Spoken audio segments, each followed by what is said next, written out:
संघटनेचा प्रवक्ता अभयची press note उघड झालेली आहे। पंतप्रधान मोदी आणि गृहमंत्री शहांच्या अपीलाचा हा परिणाम आहे। शस्त्र खाली ठेवण्यासाठी नक्षलींनी मागितला 1 महिन्यांचा कालावधी। व्हिडिओ कॉलद्वारे सरकारशी चर्चेला तयार असल्याचंही नक्षलींनी नमूद केलेलं आहे। 1 महिना शस्त्रसंधी पाळण्याची नक्षलींनी विनंती केलेली आहे। नक्षलींनी या संदर्भात आपला मेल आयडी पण जारी केलेला आहे। सरकारनं त्यांचा निर्णय टीव्ही रेडिओवरून जाहीर करावा असं देखील नक्षलींनी म्हटलंय। या संदर्भात अधिकचे अपडेट देण्यासाठी आपले प्रतिनिधी रजत वशिष्ठ आपल्यासोबत जोडले गेलेले आहेत। रजत, खूप मोठा निर्णय आहे किंवा खूप मोठी भूमिका नक्षल्यांनी घेतलेली आहे, नेमकं काय म्हणणं आहे नक्षल्यांचं? माधवी, गेले काही महिने खास करून छत्तीसगडमध्ये सुरक्षा दलांकडून नक्षलवाद्यांवर मोठे आघात केले जात आहेत। त्यांच्या केंद्रीय समितीचे अनेक जे मोठे कॉम्रेड्स आहेत ते एकतर मारले जात आहेत किंवा ते सरकारसमोर शरणागती पत्करत आहेत आणि त्यामुळे एप्रिल महिन्यापासूनच नक्षलवाद्यांकडून वारंवार शांतता वार्तेसाठी अपील केली जात होती। शांतता वार्तेसंदर्भातला हा जवळपास त्यांचा 5वा ते 6वा पत्रक आहे।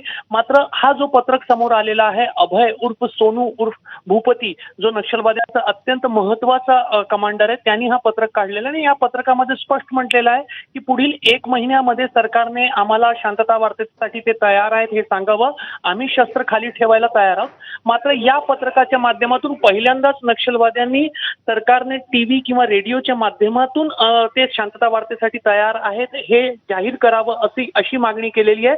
म्हणजेच त्यांचा जो विखुरलेला कॅडर आहे आणि त्यांच्यापर्यंत संपर्क होऊ शकत नाही, सर्वांपर्यंत सरकारच्या शांतता वार्तेची बातमी जी आहे ती गेली पाहिजे अशी मागणी जी आहे ती पहिल्यांदाच करण्यात आलेली आहे। आणि सोबतच आपला ईमेल आयडी नक्षलवाद्यांनी जारी केलेला आहे। या सगळ्या अर्थात खूप मोठं यश आलेलं आहे नक्षल्यांविरुद्धातल्या मोहिमेला। रजत, धन्यवाद या सगळ्या सविस्तर माहितीसाठी। तर आता आपण थेट जाणार आहोत छत्रपती संभाजीनगरला। मुख्यमंत्री देवेंद्र फडणवीस ध्वजारोहण करतायत। आज मराठवाडा मुक्तीसंग्राम दिन आहे आणि त्यानिमित्तानं मुख्यमंत्री फडणवीस छत्रपती संभाजीनगरमध्ये पोहोचलेले आहेत आणि त्यांच्या हस्ते ध्वजारोहण केलं जात आहे।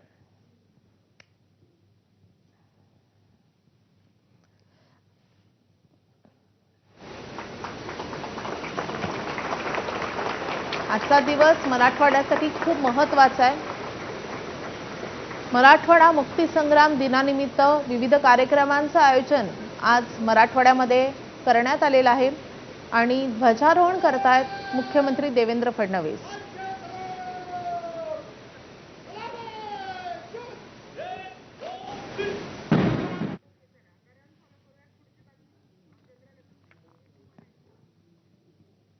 आता आणखी एक महत्त्वाची बातमी। मुंबईच्या नौदल तळाच्या गेटवरून इन्सास रायफल चोरी प्रकरणामध्ये मोठी माहिती समोर आली आहे। बंदूक चोरणाऱ्या आरोपींचं नक्षल कनेक्शनही समोर आलंय।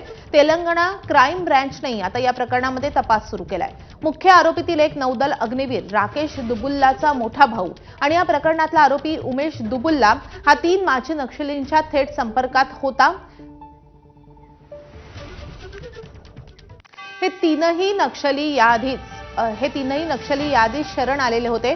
मात्र शरणागतीनंतरही ते नक्षल चळवळीतील नेत्यांशी गुप्त संपर्कात होते आणि त्यांच्यासोबत काम करत होते असं उघड झालंय। या 3 नक्षल्यांचं आणि उमेश दुबुल्लाचं वारंवार फोनवरूनही संभाषण होत होतं। याच पुराव्यांच्या आधारे मुंबई पोलिसांच्या टीमने तेलंगणामध्ये जाऊन तपास सुरू केलाय।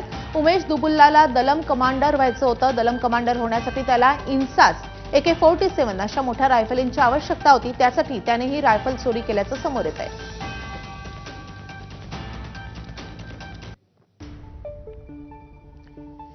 आता अकोल्यातून